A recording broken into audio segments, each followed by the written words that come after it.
พี่น้องที่หักซึ่งหัวข้อที่เขาจะเว้ากันในมื้อนี้เกี่ยวข้องกับเรื่องความเชื่อเมื่อเว้าถึงความเชื่อนั้นเมื่อแยกเป็นจำพวกแล้วก็จะมีความเชื่อที่ดีและความเชื่อที่บ่ดีเพราะฉะนั้นมื้อนี้เฮาสิมาเว้าเกี่ยวข้องกับความเชื่อที่หนักแน่นหรือความเชื่อที่ดีนั้นมีผลต่อชีวิตของเฮาอย่างไรมื้อนี้ข้าพเจ้าจะมานำเสนอเกี่ยวกับผลของความเชื่อเฮาสิมาเบิ่งพระคำของพระเจ้านำกันขอเชิญพี่น้องได้เปิดพระคำของพระเจ้านำกันอยู่ในยูฮันบทที่3ข้อที่16ยูฮันบทที่3ข้อที่16ได้กล่าวดังนี้เพราะว่าพระเจ้าทรงรักโลกหลายที่สุดจนได้ประทานพระบุตรองค์เดียวของพระองค์เพื่อทุกคนที่วางใจเชื่อในพระบุตรนั้นจะบ่จิบหายแต่มีชีวิตอันตลอดไปเป็นนิจให้เฮาได้มีโอกาสได้อธิษฐานนำกันพระบิดาเจ้าผู้ลูกขอยกย่องให้เกียรติพระองค์ขอบคุณองค์พระเยซูคริสต์เจ้าที่รักพวกเขาน้อยทั้งหลายที่พระองค์ได้ตายแทนพวกเขาน้อยทั้งหลายมื้อนี้ขอพระวิญญาณบริสุทธิ์เจ้าทรงโปรดนำถ้อยคำของพระองค์ที่พวกเขาน้อยจะได้สัมผัสถึงพระคุณความรักพระเมตตาของพระองค์ในพระนามพระเยซูคริสต์เจ้าอาเมนพี่น้องที่รักจากของพี่ที่เฮาได้อ่านผ่านไปนั้นพี่น้องที่รักเฮาได้เห็นเกี่ยวกับผลของความเชื่อที่สำคัญเป็นพื้นฐานผลของความเชื่ออันที่1นี้พี่น้องเฮ็ดเฮาได้รับชีวิตนิรันดรพระคำของพระเจ้าได้กล่าวไว้ว่าเมื่อเฮาเชื่อนั้นพี่น้องเฮาได้รับชีวิตนิรันดรหรือชีวิตอันตลอดไปเป็นนิจเฮาสิมาเบิ่งคำว่าชีวิตนิรันดรหมายความว่าจังไดเป็นชีวิตแบบใดชีวิตนิรันดรนั้น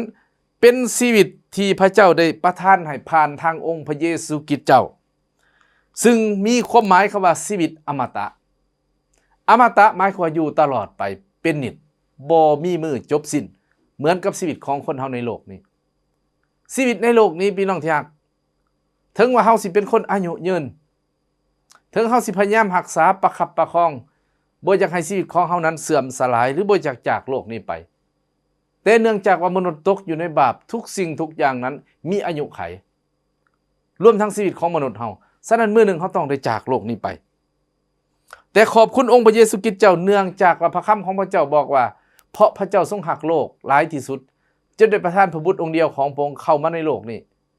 เพื่อทุกคนที่วางใจเชื่อในพระบุตรนั้นจะบ่จิบหายแต่มีชีวิตอันตลอดไปเป็นนิจหมายความว่าชีวิตเมื่อเฮาเชื่อพระเยซูคริสต์เจ้าเฮาได้กลับเกิดเป็นผู้ชอบธรรมเป็นลูกของพระเจ้าและมีชีวิตนิรันดรอยู่ในชีวิตของเฮาแน่นอนฝ่ายห่างกายจิตใจเฮาฮอดเวลากำหนดเฮาก็ต้องได้จากโลกนี้ไปแต่ว่าหลังจากไปแล้วเฮาจะอยู่ตลอดไปเป็นนิจหมายความว่าชีวิตนิรันดรนั้นเป็นชีวิตอมตะเป็นชีวิตที่เหนือธรรมชาติธรรมชาติของมนุษย์คือเป็นอย่างไรพี่น้องอยู่ใต้บาปกรรมอยู่ใต้การเสื่อมสลายการเจ็บไข้ได้ป่วยต่างๆมีปัญหาต่างๆแต่ว่าเมื่อเฮาอยู่ในองค์พระเยซูคริสต์เจ้าเมื่อเฮาได้รับชีวิตอันตลอดไปเป็นนิจชีวิตนิรันดรนั้นเมื่อเฮาจากโลกนี้ไปเฮาก็จะอยู่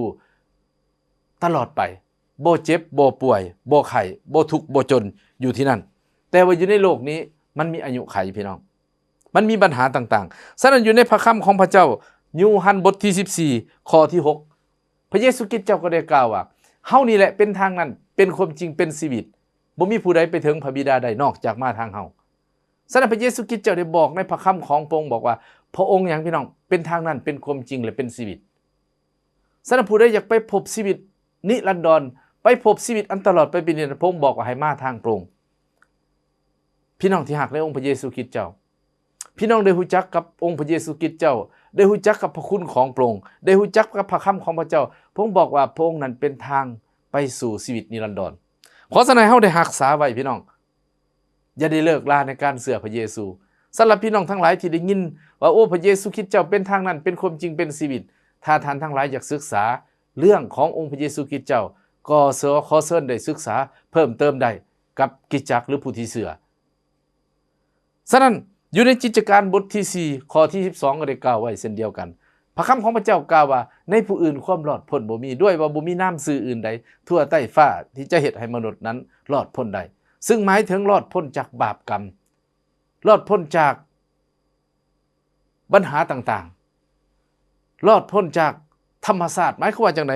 อยู่ในโลกนี้ยังประเสริฐอยู่แต่หมายความว่ามื้อหนึ่งเมื่อจากโลกนี้ไปนั้นเฮาจะได้รับชีวิตนิรันดรอย่างแน่นอนฉะนั้นพระเยซูบอกว่าพระเยซูคริสต์เจ้านั่นแหละเป็นผู้ไถ่บาป พระเยซูคริสต์เจ้านั้นเป็นผู้จ่ายให้แก่เฮาด้วยราคาแพงพระคัมภีร์บอกว่าพระองค์นั้นได้ไถ่เฮาด้วยราคาสูงด้วยพระโลหิตของพระองค์ฉะนั้นเหตุให้ชีวิตของพวกเฮานั้นพี่น้องได้รับชีวิตนิรันดรที่มาจากพระองค์และอยู่ในพระคัมภีร์ของพระเจ้าอยู่ในพระธรรมโรมบทที่6ข้อที่7ถึงข้อที่10ก็ได้กล่าวไว้เช่นเดียวกันว่าชีวิตที่อยู่ในพระเยซูคริสต์เจ้านั้นเป็นชีวิตนิรันดรเป็นชีวิตที่ปราศจากความบาปแต่ชอบธรรมโดยพระโลหิตของพระองค์ได้รับพระคุณของพระเจ้าพี่น้องทั้งหลายอันนี้เป็นอันที่1พี่น้องที่ว่าความหมายคำว่าชีวิตนิรันดรหมายความว่าอย่างพี่น้องเป็นชีวิตที่อมตะเป็นชีวิตที่บ่ได้อยู่ใต้ธรรมชาติอยู่เหนือธรรมชาติความหมายในที่นี้พี่น้องบ่ได้หมายความเป็นคริสเตียนแล้วจะบ่มีปัญหาก็มีปัญหาอยู่ในขณะที่อยู่ในโลกนี้มีการเจ็บไข้ได้ป่วยอยู่แต่ความหมายหมายความว่าจากโลกนี้ไปนะเขาจะได้ไปอยู่กับพระองค์ตลอดไปเป็นนิจนี่คือความหมายเขาสิมาเบิ่งประการที่2นำกันพี่น้องอยู่ในประการที่2ผลของความเสื่อที่เฮาได้รับชีวิตนิรันดรประการที่2พี่น้องเป็นชีวิตที่อยู่เหนือธรรมชาติอยู่เหนือธรรมชาติในที่นี้พี่น้องหมายเขาว่าหยังบ่แม่นบ่ได้หมายเขาว่าบ่เจ็บบ่ปวดได้ในโลกนี้พี่น้องเจ็บปวดอยู่แต่มีสันติสุขอยู่เหนือแต่หลังจากโลกนี้ไปมาก็อยู่เหนือธรรมชาติแน่นอนนิรันดรอยู่กับพระองค์ตลอดไปเป็นนิจหมายเขาว่าหยังพี่น้องบ่มีทุกข์มีโศกบ่มีเจ็บมีปวดบ่มีเฒ่ามีแก่บ่มีการห้องไห้อยู่ในสวรรค์ซึ่งความหมายหมายความว่าชีวิตนิรันดรชีวิตอันตลอดไปเป็นนิจแม่นชีวิตที่อยู่ในสวรรค์กับองค์พระเยซูคริสต์เจ้าหลังจากโลกนี้ไปฉะนั้นอยู่ในพระคัมภีร์ของพระเจ้าอยู่ในฟิลิปปอยบทที่3ข้อที่21ได้กล่าวไว้อย่างชัดเจนฟิลิปปอยบทที่3ข้อที่21นี่ได้เว้าเกี่ยวข้องกับเรื่องพระคัมภีร์บอกว่าบ้านเมืองของเฮาที่แท้จริงนั้นอยู่ในสวรรค์อยู่ในโลกนี่เป็นบ่อนอยู่ชั่วคราวพี่น้องเป็นบ่อนอยู่ชั่วคราวมีอายุไขอยู่ใต้ธรรมชาติถึงว่าหลายคนนี่พยายามซอกหายาเพิ่นเอิ้นว่ายาอายุยืน1,000 ปีแต่ว่าในกล่องยาอายุยืน1,000 ปีสัมผัสมีอายุบ่ฮอด100 ปีพี่น้องเบิดกำหนดก่อนอันนั้นเป็นหยังหมายความว่าทุกสิ่งทุกอย่างที่อยู่ใต้โลกนี้อยู่ใต้ธรรมชาติเบิดพี่น้องเมื่อมนุษย์ตกในบาปทุกสิ่งทุกอย่างมีอายุไขเบิดฉะนั้นพระคัมภีร์จึงบ่อยากให้เฮายึดติดอยู่กับโลกนี้พี่น้องแน่นอนเฮาอยากมีความสำเร็จในโลกนี้บ่เป็นเรื่องบาปพี่น้องอยากมีที่พักผ้าอาศัยมีอาหารการกินมีความสำเร็จในหน้าที่การงานในครอบครัวก็เป็นส่วนหนึ่งพี่น้องเป็นน้ำพระทัยของพระเจ้าแต่สิ่งสูงสุดนั้นพระเจ้าอยากให้เฮาได้อยู่กับพระองค์ตลอดไปเป็นนิจเรื่องชีวิตที่แท้จริงของเฮาเรื่องชีวิตอันตลอดไปเป็นนิจเรื่องชีวิตนิรันดรของเฮานี่พระเจ้าให้ความสำคัญหลายจนพระคัมภีร์บอกว่าถ้าผู้ใดได้สิ่งของทั้งโลกนี้แต่สูญเสียชีวิตที่แท้จริงหรือชีวิตนิรันดรของตนก็จะมีค่าอันใดพี่น้องทั้งหลาย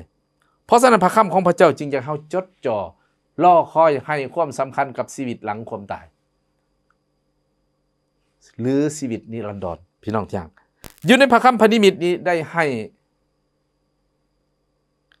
เฮาเห็นภาพพี่น้องอยู่ในสวรรค์เป็นแนวใดพระนิมิตบทที่21ข้อที่4ถึงข้อที่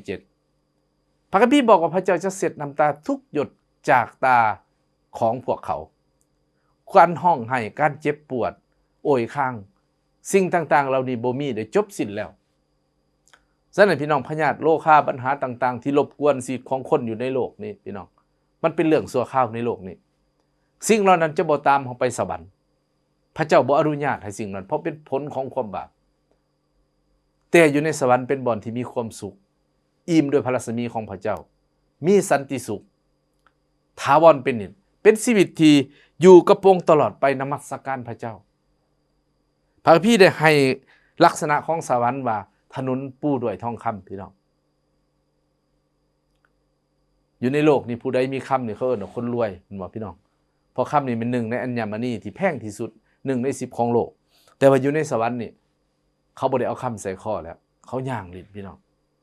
ฉะนั้นมันจึงเป็นเรื่องสำคัญพี่น้องชีวิตนี่นะฉะนั้นพระเยซูได้กล่าวไว้อย่างชัดเจนว่าพระองค์มาในโลกนี้พระองค์ไถ่บาปเฮาต้องการให้เฮาไปอยู่กับพระองค์ตลอดไปเป็นนิจอยู่ในสวรรค์เป็นชีวิตนิรันดรบ่แม่นชีวิตที่ประเสริฐปัญหากับการเจ็บไข้ได้ป่วยประเสริฐปัญหากับการดำรงอยู่ในโลกนี้แต่เป็นชีวิตที่อยู่กับพระองค์ตลอดไปเป็นนิจนิรันดร์ นี่คือเป้าหมายสูงสุดในการมาเสือพระเยซูคริสต์เจ้าส่วนเรื่องพระพรนานาชนิดในโลกนี้เป็นเรื่องของแถมพี่น้องแต่ขอให้เรายึดอันสำคัญไว้คือชีวิตนิรันดรนี่คือสิ่งที่พระองค์ต้องการเมื่อเราได้เสือในพระเยซูคริสต์เจ้าพี่น้องผลความเสืออันที่หนึ่งคือหยังพี่น้องคือชีวิตนิรันดรซึ่งพวกเราทุกคนได้รับบ่ว่ายากจนหรือหังมีขอเพียงแต่เปิดใจต้อนรับเอาพระองค์ขอให้เรามีโอกาสได้อธิษฐานพี่น้องพระเจ้าบิดาผู้ลูกโมทนาขอบคุณพระเจ้าสำหรับถ้อยคำของพระองค์ที่มาถึงชีวิตของข้าน้อยและพี่น้องทั้งหลายขอพระองค์ทรงโปรดอวยพรถ้อยคำของพระองค์ให้เกิดผลในชีวิตของข้าน้อยและพี่น้องทุกคนที่ได้ยินได้ฟังรวมกันและให้พวกข้าน้อยมั่นใจว่าพวกข้าน้อยได้รับชีวิตนิรันดรแล้วพวกข้าน้อยจะบ่ไปซอกทางอื่นมีแต่ในทางขององค์พระเยซูคริสต์เท่านั้นผู้ลูกโมทนาขอบคุณพระองค์ในพระนามพระเยซูคริสต์เจ้าอาเมนอาเมนขอพระเจ้าอวยพรพี่น้องทุกท่าน